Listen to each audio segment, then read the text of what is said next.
በዛሬው ቅዳሜኛ የቅዳሜ መዝናኛ መሰናዶች ቁራሌው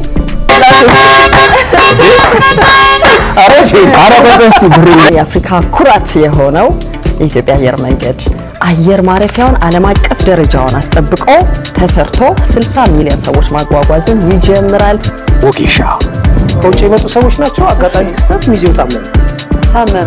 አዎ። እና ብዙ እዚህ ጓደኛ ሰው ናቸው እና ሰርጉን የያዘው ጓደኛዬ በቃ ዛሬ ማጋፈር ሳይሆን ሚዜ ነው። ቻሌንጅ አንድ እሺ ምንድን ነው? ስንበላጭ ድባብ የጥምቀት ድባብ ለጥምቀት ያልሆነ ቀሚስ ይበሳተስ ሚል አባባል አለ። እሷን እስቲ በእንግሊዝኛ ቢሆንስ? ስለ ኢትዮጵያ ከሚነገሩ ወይም በተጠቀሚባቸው መጥፎ ገጽታዎች አንዱን የማጥፋት እድል ተሰጥሽ በጣም ቀላል ጥያቄ ነው ጠይቅሽ። እንዴ መጀመሪያ ለምን እንደሆነ ተናግሬ ከመልስ በኋላ ነው አይደል ማብራሪያ። ለማች ደረጃ ማለት ሌላ ደረጃ አለ። እንዳታሰምጠኝ በእናት የወንዝና የገንዳ ዋና ይለያያል። የሰጠኝ ውጤት ፌር አይደለም። እጅግ አዝናኝና አስተማሪ ፕሮግራሞች በቻናል ዋን ብቻ። ትዕግስት በጋሻው፣ ሳምሶን ከበደ፣ ኢየሩሳሌም ነሱ፣ ኢዮብ ገብሬ። ቅዳሜኛ ዘውትር ቅዳሜ በቻናል ዋን ተጀመረ።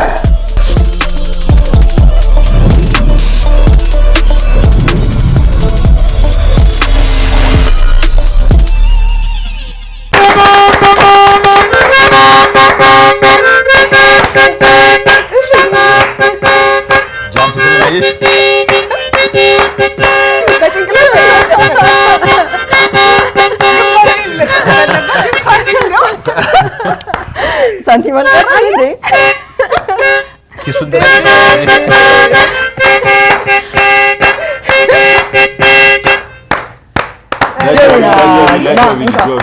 ለጥምቀት ግን ሳንቲማ ምንድን ናት? ያለው ልኮ ነው እንዴ? ሎሚ ገዛበታል። አዎ መሀል ላይ ባይዘ ለሳንቲም ይሄን ያሰራሁት እንደዚህ ሚስጥር ያደም ደረጃ መጣኝ ታስተው ነው የሚሆነው። እንዴ ነው አሪፍ ናታ። ለሳንቲሟ አንድ የሆነች ለየት ያለች ነገር አለች ኪሷ አይደል? ኪሷ ለየት ያለች የሚሰፋው ሰውዬ እንደዚህ ብሎ ነው የሰፋው ነው ወደ ነው አታውሽ ራስህ የሰፋው ምናልባት በየጥምቀቱ በየዓመቱ ፋሽን ስለሚመጣ ይሄኛው ፋሽን ሊሆን ይችላል። ጆቢናዝ ፋሽን ብለናል። ይሄን ጆቢናዝ ፋሽን የተለያዩ ሎሚዎች ለመወርወር እንጠቀምበታለን።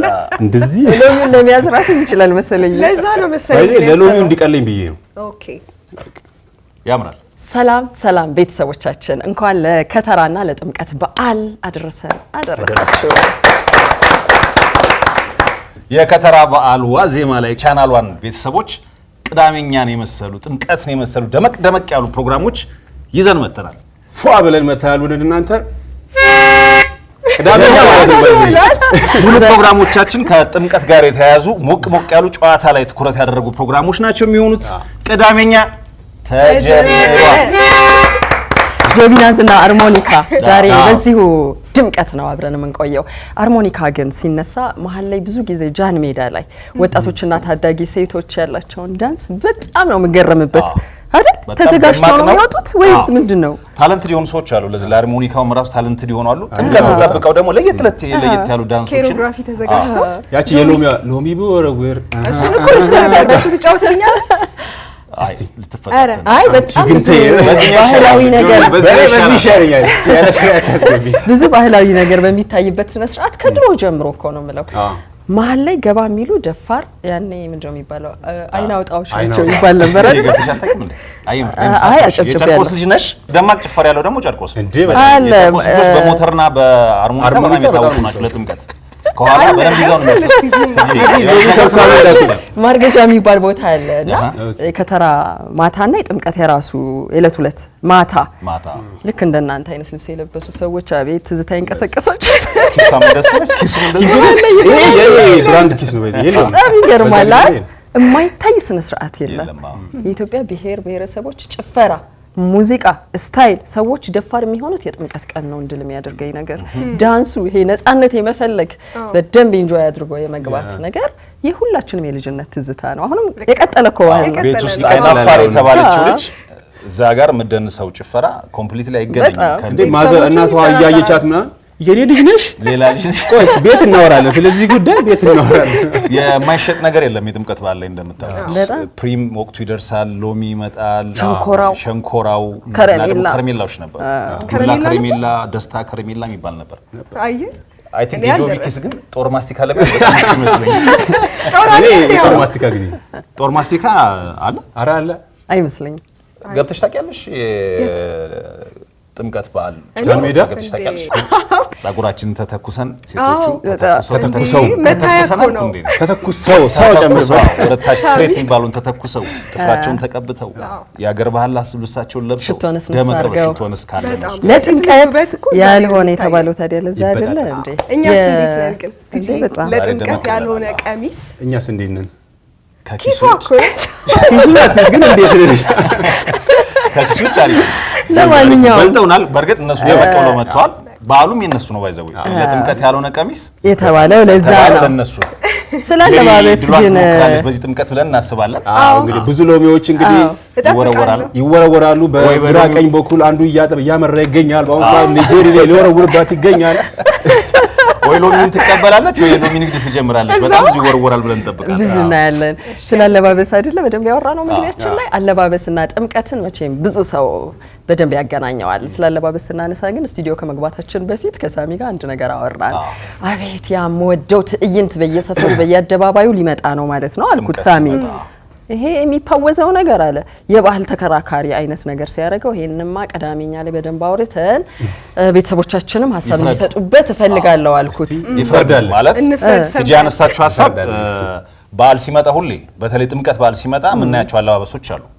ለኔ ይበወዛሉ ነው፣ እሷ ደግሞ አይበወዙም። በቃ የሚመጣው ነገር በሙሉ መቀበል አለበት ነው። ፋሽን ተብሎ የሚመጣው ነገር ለኔ መበወዝ ቲፒካል ካልቸራል የሆነውን ነገር ብናይ በጣም ውበት አለው ብዬ አስባለሁ። ሁሌ አይሻሻል አይደለም ያልኩት። ቲጂ በየበዓሉ ቲሸርቱም ይምጣ ምንም ይምጣ መታየቱ በጣም አሪፍ ነው የምትለው እኔ አልስማማም። እሺ በአቀማመጣችን ነው አሁን ነገር ጆቢን አዛግዘኝ አብሬሽ ነኝ። እኔ ምን አይነት አቋም አለ? የሚበወዝ ነገር የሚተለተል የሚቆራረጥ ነገር የታላቁ ሩጫ ቲሸርት ላይ ካልሆነ በስተቀር የጥምቀት በዓል በጭራሽ። አሁን ለምሳሌ ይሄ ፋሽን የሚባሉ ነገሮች እኮ ጊዜ በጊዜ አፕዴት እየሆኑ የሚመጡ ነገሮች ናቸው። ሶ ጊዜውንም አክሴፕት ማድረግ አለብን። የሆነ ካልቸርን እኮ አለቀቅንም። አሁን ይሄ ጥምቀት መዘነጥ ያበሻ ልብስ የሚባሉ ነገሮችን አለቀቅም። ግን እነሱን ደግሞ በዘመናዊ ነገር ፋሽን በሚል ሰበብ ግን ጄሪ ፋሽን በሚል ሰበብ እነዚህ በጣም የማይነኩ ባህሎቻችን ባይነኩ ደስ ይለኛል። ሴቶቻችንን ሳያቸው በጣም የሚገርሙ ቀሚሶች። ቀሚስ ስንል ግን አይነተ ብዙ፣ ቀለሙ ብዙ፣ ስታይሉ ዲዛይኑ ብዙ፣ ይሄን የሚሰራ አይምሮና ዲዛይነር አለ እስክንል ድረስ ወንዶቹንም በተመሳሳይ በግሩፕ ደግሞ ሲሆን እንዴ አንዱ ላይ ሞጣው ትዕይንት ይሄን ነው። ይሄን ካላየው ለምን አደባባይ ይገኛል? አይ ባህሉ እኮ ቆንጆ ነው፣ ባህሉን ሳይለቅ ግን ደግሞ አንዳንዴ እኔ ሴቶች ቲሸርት ለብሰው አያለሁ ቀሚስ የላቸው። በርቺ እሺ ልበርታ ከትንሽ ጊዜ በኋላ ያበሻ ልብስ መልበስ ቀርቶ በቲሸርትና በቱታ ሴቱም እንዳይወጣ ደግሞ ሁለተኛ እየተቀላቀለ መጥቷል። አስተውለሽ ከሆነ የአፍሪካን ድሬስ አይነት ጨርቆችን ከኛ ልብስ ጋር በመቀላቀል ሌላ አይነት ከለር የኛ ያልሆኑ ከለሮች መጣ ጀምረዋል። ጎንደር ኒድስ ጎንደር ነው ሰጣችሁ። ጎንደር ጥምቀት ሁሌ ሲከበር አስተውላችሁ ከሆነ በግሩፕ ነው የሚለብሱት። ይሄ ጃኖን ግን አይቀይሩትም። ድምቅ ያለ ጥምቀት የሚከበረው ግርማ ሞገስ አለው፣ የራሱ ግርማ ሞገስ አለው። ያን እንጂ አሁን ይሆን በሌላ ነገር ወይ ደግሞ የሆነ በፕላስቲክ ኦር በሆነ ነገር አድርጌ ቀይሬው በመጣ ትላንትን ማስታወሳችን እኮ ነው ለኛ ታሪካችን። ደስ የሚለን ነገር እሱ ነው። መሻሻል የለበትም አይደለም ትጂ በደንብ ከተረዳሽ ወይ ደግሞ ተመልካቾቻችን ያፈነገጠ ነገር እስካሁን ግን አለ።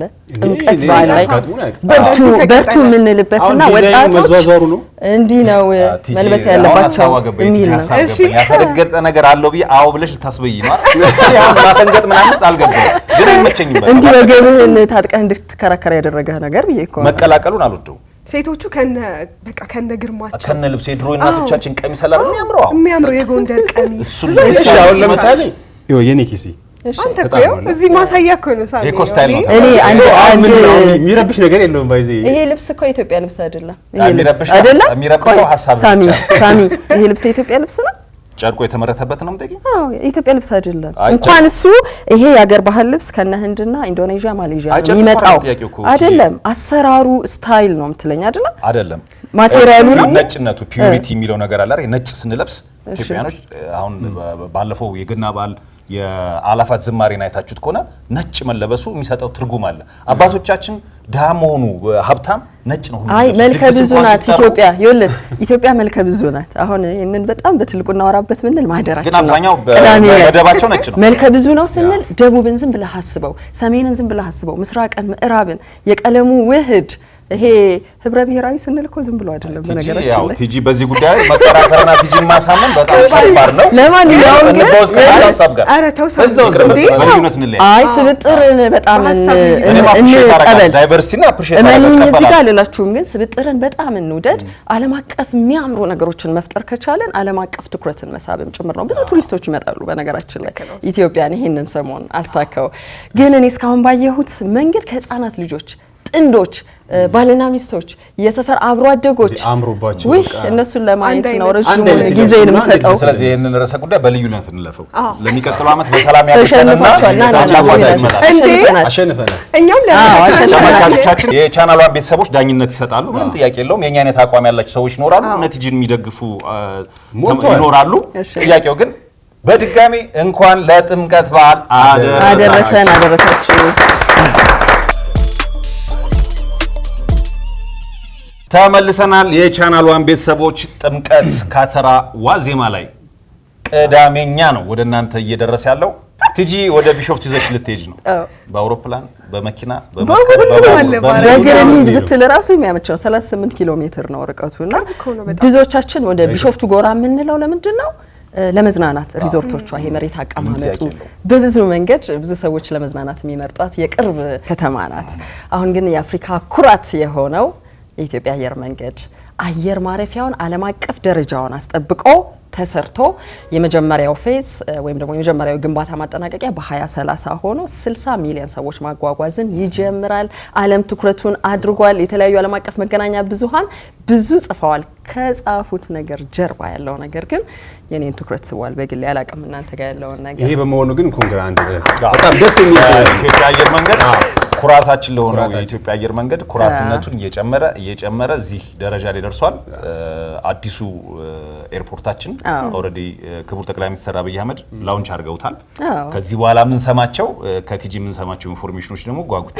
እኔ ኖት የተባለሽ ነው መስዋዕት አወራሩ የተባለሽ ነው አንደኛው ነገር ይሄው ስለ ኩራት ስናወራ ብዙ ጊዜ እዚህኛው ዘመን ላይ ተቀምጠን ቀጣዩን ትውልድ አስቦ መገንባት ወይም መስራት ኩራት የሚለው የኢትዮጵያ አየር መንገድ ራሱ ከአመታት በፊት ከ80 አመት በፊት አይደለ ኢትዮጵያን በሚወዱ ጀግኖች የተመሰረተ ነው እንችላለን በሚል መንፈስ። ይሄም ኤርፖርት እንግዲህ አንደኛው ትልቁ ያስገረመኝ ነገር 20% ፈንድ የሚደረገው ከራሱ ከኢትዮጵያ አየር መንገድ ኪስ ነው።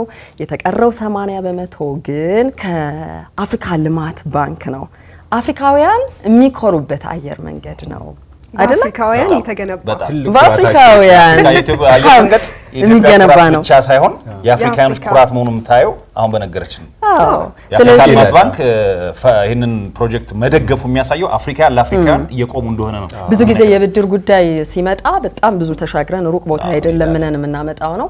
አፍሪካ ልማት ባንክ እዚህ ጋር ሲመጣ ግን ትርጉሙ ብዙ ነው ለአፍሪካውያን ራሱ። ግን ለኢትዮጵያ ብቻ ሳይሆን ለአፍሪካ ብቻ ሳይሆን ዓለም ላይ ላሉ በዘርፉ ለሚወዳደሩ ግዙፍ ተቋማት እዛ ደረጃ ውስጥ መግባት የምንችልበት አቅም ሞራል እንችላለን የሚል ማንነትንም አብሮ የሚገነባ ትውልድ ነው። የትውልዱ አካል ስለሆነ ደስ ይላል። በነገራችን ላይ አዲሱ የአየር መንገድ ግንባታችን ከህዳሴ ግድብ ጋር የሚያመሳስለው ነገርም አለ። በጣም ትልቅ ነው በጀቱ 12.5 ቢሊዮን ዶላር ነው። እሱ ብቻ አይደለም የሚፈጀው ጊዜ 10 አመት ነው። ግድባችን 10 አመት ፈጅቶ ነው ያለቀውና የትውልዱ ደግሞ ለቀጣዩ ትውልድ የሚያስረክበው ሁለተኛው ፕሮጀክቱ ታሪክ ማለት ልክ አክሱም ሐውልት ጎንደር እንደምንለው ሌላ ታሪክ ነው። በአየር መንገድ ሌላ ታሪክ እየሰራ ነው። አየር ማረፊያው ሲጠናቀቅ የሚኖረው የባቡር መስመር በሰዓት ከ120 እስከ 200 ስፒድ ይኖረዋል ማለት ነው። ይሄ ማለት ደግሞ ቦሌ ኤርፖርት ለመድረስ በጣም አጭር ደቂቃ ነው የሚፈጅብን ማለት ነው። ስለዚህ ግንባታው ሲጠናቀቅ 110 ሚሊዮን መንገደኞችን ማስተናገድ የሚችል አቅም ያለው የአፍሪካ ኩራት የዓለም ተወዳዳሪነት ማንነቱን የሚጨምር ትልቅ የቢሾፍቱ ዓለም አቀፍ አየር ማረፊያ ባለቤቶች ነው። የሀገራችን በዚህ ትውልድ አሻራ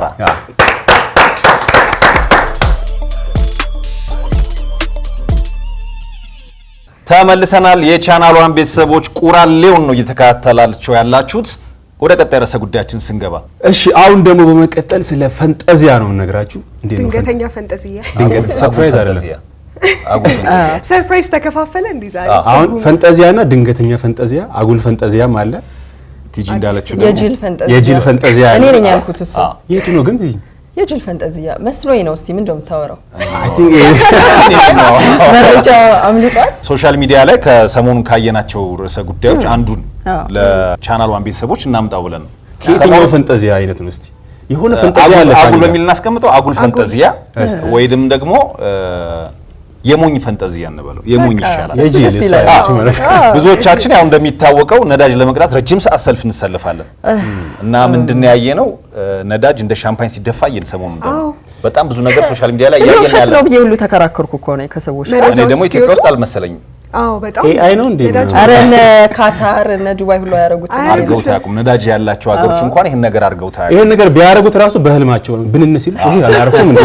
እንደ ሻምፓኝ ማርከፍ የተለመደው 1 ሚሊዮን ሲገባ ነበር። ቲክቶከሮች ጋር ነበር ማቀው ነው ሻምፓኝ በራሷ ክላስ ስትሄድ እሱ ራሱ እኮ ይቆጫል። እሱ ራሱ ይቆጫል። ብዙዎቻቸው በሻምፓኝ ሲታጠቡ አይቼ አውቃለሁ። አንድ ሻምፓኝ 10 ምናምን ሺህ ገብቷል። በ10 ምናምን ሺህ ብር መታጠብ ለኢትዮጵያ በጣም ከባድ ነው። በመንግስት ድጎማ የሚገባ እኛ ራሱ ተሰልፈን የምናገኘው አሁን በጣም ብርቅ ከሆኑ ነገሮች መካከል እኛ ሀገር ውስጥ ለመገኘት ገንዘብ ይዘህ ራሱ ለመግዛት ከሚከብዱ ነገሮች አንዱ ነዳጅ ነው። በሌላ የውጭ ምንዛሪ ተገዝቶ የገባ ነዳጅን በዛ መልኩ መሬት ላይ ያርከፈከፉ ማየት በጣም ምን አይነት ደረጃ ላይ ነው የደረስነው ወደሚል ይወስዳል። አይታችሁ ደስታን ራሱ በዛ ልክ መግለጽ እኔ እንዴ በጣም ትልቅ ነገር ነው። ለዛ ሰው ትልቅ ሀብት ነው። ደስታውን ማባከን ነው። ደስታን በማባከን ደስተኛ መሆን ይቻላል እንዴ? በጣም ይሄ ሰውዬ ግን ዳቦ ፋብሪካ ቢከፍት ዳቦ ሊወርው ያስብላል። ሊጡን ነው የሚሆነው። ያስብላል። ትልቁ ግን የሀብት ማባከኑ እንዳለ ሆነ ነዳጅ ማደያ ላይ ነዳጅ ደፍተህ የደህንነት ጉዳይን አረጋግጣለሁ ትላለህ። ስልክ እንኳን እንዳታወራ እኮ ተብሎ አንዱ ካፕሽን እሱ ምናልባት በርቀት ላይ ሲጋራ የሚያጨስ ኦርደር የሆነ ተቃጣይ ነገር የጅል ያልኩት እሱ ነው። አንደኛ የሀብት ማባከኑ ብቻ ሳይሆን የጅል ይሻላል አይደል? እሱም ብቻ አይደለም ደግሞ ነዳጁን ከደፉ በኋላ እርምጃ ተወስዶባቸዋል። በርግጥ አሁን እኛ ሀገር ላይ እያየናቸው ያለው ደስታን ለመግለጽ ከሚደረጉ ነገሮች አንፃር ይሄ ብቻ አይደለም። ሰርግ ላይ ሽጉጥ ይዘው የሚታዩ አሉ። መኪና ሰሞኑን አይታችሁታል። ጥሎሽ ቤት ጭምር አረ ያከበዱብን እኛ አልፎናል። ደስ ይላል። በጥሩ ጊዜ አግብተናል። ከባድ ነው። ወደ ኋላ ተመልሰን እንዳናደርገው ሽምግልና ቤት መላክ ተጀምሯል። ሽምግልና ከባድ ሰሞኑን ያየነውም እሱ ቬት ጁስ ነው ምልክልሽ። አንቺ ቀጣይ ቬት ጁስ ታገኛለሽ። አይ ለማንኛውም የጅል ብቻ ሳይሆን የጅል አንፎ የጅላጅል የሚባለው ይገልጸዋል አንድ ላይ ደስታችንን በልክ ብናደርገው የሚል ነው የቅዳሜኛ ደስ ያለኝ ነገር አንዱ በወንጀል ተጠያቂ ይሆናሉ እነኚህ ሰዎች የሚል ቅድም እዚህ ከመግባቴ በፊት አረጋግጫለሁ። ይሄ ያስፈልጋል። አዎ ለአደጋም ማደያውን በማጋለጥ ጭምር ለ3 ተከታታይ ወራት ተዘግቶ ይቆያል የሚል ውሳኔም ሰጥቷል መንግስት። ስለዚህ ቀጣይም እንደዚህ አይነት የጅል ፈንጠዚያ ለማድረግ የምታስቡ ሰዎች ካላችሁ ቢቀር እንላለን።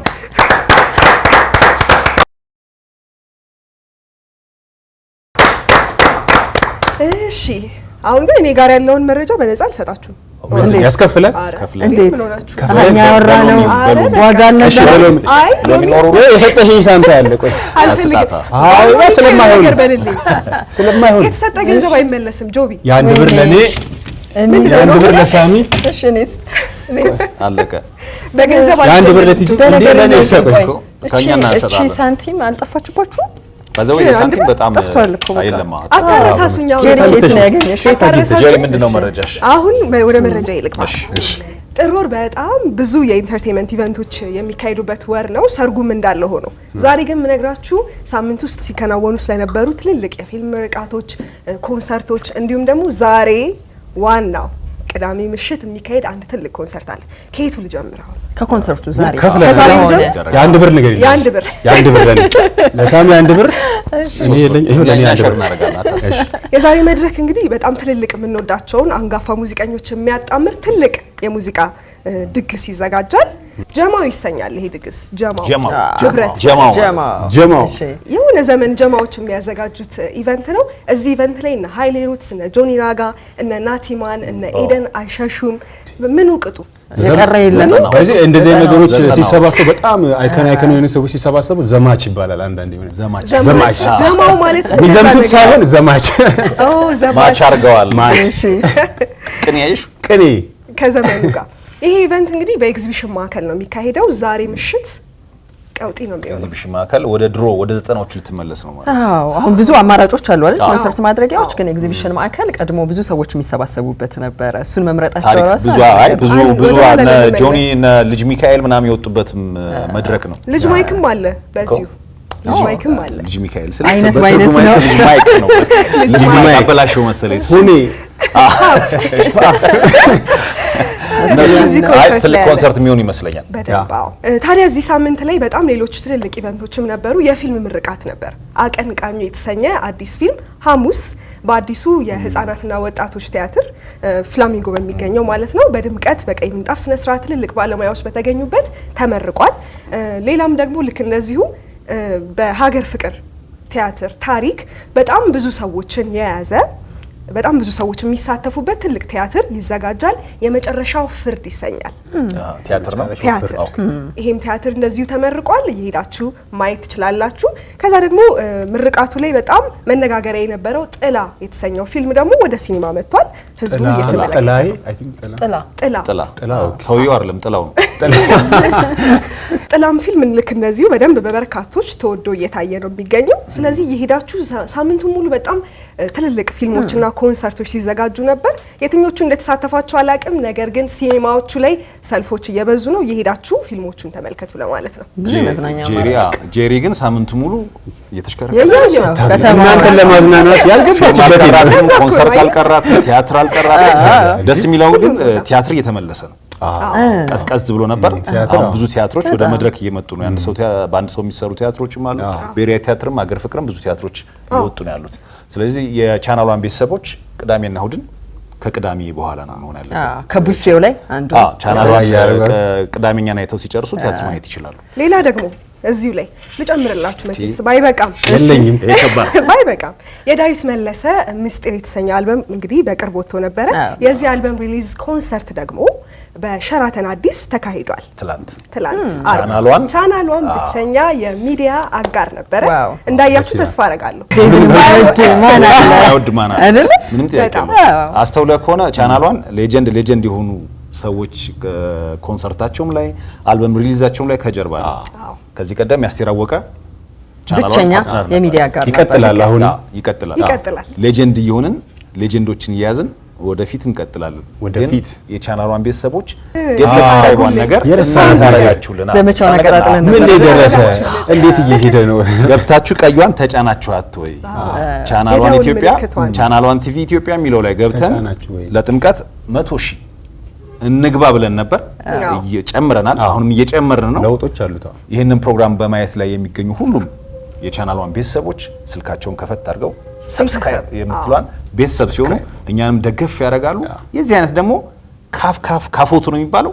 እጂ ከፍታው አፎቱማ አፎቴ እንትን የጎራ ካፎቱ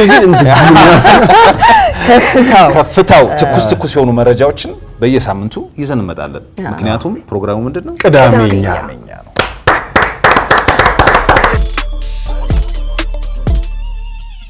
የቅዳሜኛ ቤተሰቦቻችን ቴክኖሎጂን ሳናነሳ መዋል ማደር መሰንበት አንችልም መቼም ማለት ነው። ወደ ቴክኖሎጂው መረጃ ስንሄድ ደግሞ ያንቺ ግን አያስከፍልማ። በነፃ ነው። አይዟችሁ ራሳችሁ ኢንፎርሜሽን አትቆያ ራሳችሁ ተጠበቃችሁ ይሄን መረጃ ሰምታችሁ ለኔ ክፍያ ነው። በጣም አስደንጋጭ መረጃ ነው ማወራው። ኤለን መስክ የቴክኖሎጂው አብዮተኛ ልንለው እንችላለን። ልክ በአመራሩ ትራምፕ እያልን እንዳለ ነው። ኤለን መስክን በሁሉም የቴክኖሎጂ ጉዳዮች ስሙን ሳንጠራ መዋል አንችልም። ኤለን መስክ በነገራችን ላይ ዓለማችን ላይ ብቸኛው ቁጥር 1 ትሪሊየነር ለመሆን $1 ቢሊዮን የቀረው ሰው ዳላር ነው። አየህ ትምህርት ነበረ ያቀናጣው ለዛ ነው። ባለፈው ሳምንት ፕሮግራማችን ላይ ቢዮንሴ ወደ ትሪሊየን ውስጥ እንደገባች ነገረች። ምንድነው ሀብታሞችን በጣም የተከታተለች በቅርበት ተከታተለ ሰርተው ሲያገኙ እንደዚህ ትር የሚሉ ሰውንዶች እንጨንቁናል።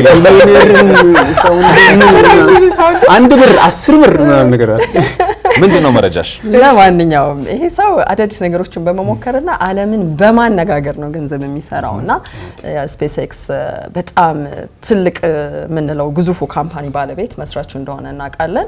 የራሱ ቀደም ሲል ትዊተር አሁን ደግሞ ኤክስ ሚዲያን ገዝቶ እያስተዳደረ ያለ ሰው ነው። ብዙ የቴክኖሎጂ ኩባንያዎችን በስሩ ያደረገ ሰው ነው። አሁን ደግሞ አረትጂ ተጨነቀ። ስለዚህ እየጓጓ ነው። ዝግጁ ናችሁ? ዝግጁ ነው። ግሮክ የተሰኘ የቻት ቦት አፕሊኬሽን ነው ይፋ ያደረገው። ማድረጉ ችግር አልነበረውም፣ ግን አዳሜ ተነሳናትን ፎቶ በደናው ጊዜ የተጋራናቸውን ፎቶዎች እርቃን እያደረገ ይዞ እየወጣ ነው። ኤአይ አውቶራይዝድ ሆኖ አውቶራይዝድ የሆነ እንትን ነው የምትነግሪው እንዴ? ቀደም ይፋ ተደርጎ ፖስት ያደረኩትን ነገር ነው እንደዛ የሚያደርገው ማለት እንዴ? ካላንተ ፍቃድ ነው ያንን የሚያደርገው። በጣም ብዙ ሰዎች ይሄንን እያደረጉ ነው። በአልባሳት የነበረውን አኳኋናችንን አልባሱን አልፈልግም ይላል፣ እርቃን ያደርገናል። ለዚህ ደግሞ ዩናይትድ ኪንግደም እና አውስትራሊያ ክስ አቅርበውበታል። ህንድ ደግሞ ያው ከክሱ በፊት አልገባኝም። ይሄ ባለጌ ቦት ነው። ይሄ ባለጌ ቦት ማን ያሳደገው? ኤአይ ባልደሃል ያልገባኝ እኔ እዛ ከዚህ ቀደም የለቀኳቸውን ፎቶዎች ወስዶ መለመላይን ያሳየኛል ማለት ነው። አሁን ነው መሸሽ ማለት ነው። ራንራን ያስፈራል። በጣም ህይወታችን ሙሉ እኮ ሶሻል ሚዲያ በሆነበት ጊዜ በጣም ከባድ ነው። ይሄ ያስፈራል። ባየሁት መረጃ ውስጥ ሴቶች የበለጠ ተጋላጭ ሆነዋል፣ ህፃናት የበለጠ ተጋላጭ ሆነዋል ነው። መቼም ለሁሉ ነገር ሰለባ ምን ሆነው እኛ ነን ቀድመን። እኛስ ግልጽ አይደለም። ይሄ በጣም ከባድ ነገር ነው። ከኤለን እንደዚህ አይነት ነገር ይዞ ወጣ ያለ ነገር እኮ ያደርጋል። በነገር አንዳንዴ የሀብት ምንጭ ወጣ ማለት ነው እንዴ እንድትል ሁሉም ያደርጋል። አንዱ ምሳሌ እኮ ኤለን መስክ ነው። እንግዲህ ከዚህ አፕሊኬሽን ጀርባ ምን ተልኮ እንዳላቸው ኤለን ወይ ይሄ እውነት በጣም በነገራችን ላይ ሁለት ነገር እናስብ ደግሞ ምናልባትም ደግሞ ሰዎች ከዚህ በኋላ ፎቶ ላለማጋራት እንዲጠነቀቁ ሊያደርጋቸውም ይችላል። እስከዛሬ ያደረግነው ከዚህ በኋላ እኮ እስከዛሬ ያደረግነው ኤአይ አፕሊኬሽን ነው መተግበሪያው። ለማንኛውም ዩናይትድ ኪንግደም፣ አውስትራሊያ በትልቁ ክሱን ጀምረው ምርመራ እያደረጉ ነው። ህንድ ደግሞ ትልቅ ማስጠንቀቂያ ሰጥታለች ይሄ አሰራር እንዲቆም። ሰዎች ግን በእነኛ ሀገራት ውዝግብ ውስጥ እርቃንነትን እየተጋሩ ምንም ጥያቄ የለውም። ይሄም ደግሞ የኢትዮጵያኖች ምንም ጥያቄ የለውም። ስፔሻሊ እኛን ለመሰለ ትልቅ ባህልና ሴት ላለው ሀገር በጣም አሳፋሪ አስነዋሪ ድርጊት ነው። እንደ ቻናሏን ጠንቀቅም በለው ያው ለቻናሏን ቤተሰቦች የምናስተላልፈው መልእክት እንደዚህ አይነት ነገር እየመጣ ነው ያለው። ጥንቃቄ እናድርግ ነው፣ ጥቆማ ነው።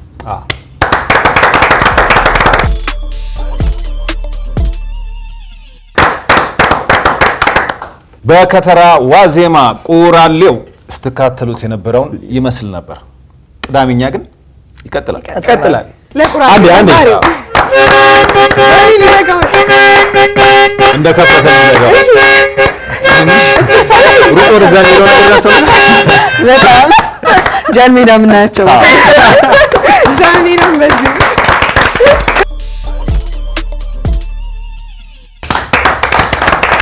በከተራ ዋዜማ ወደ እናንተ ያደረስነው ወደ ቻናሏን ቤተሰቦች ያደረስነው ቁራሌው ስትከታተሉት የነበረውን ይመስል ነበር። የቅዳሜኛ ቀሪ ደማቅ ጥምቀትን ጥር ነው ወቅቱ ሰርግ የሚሉም ፕሮግራሞች አሉ። ደመቅ ያለ ቅዳሜኛ ጆቢ እሺ አሮንካ ተጠጥሎ ሰዳንም ሰማይ ታባጡኝ እዚህ ይሻለኛል። ጃንሜዳዎች አረፈቀስቲ ብሩ አለ አንተ አይክ እሱ ጀመር ቋጣኝ ነው ለብሩ አስቀምጪልኝ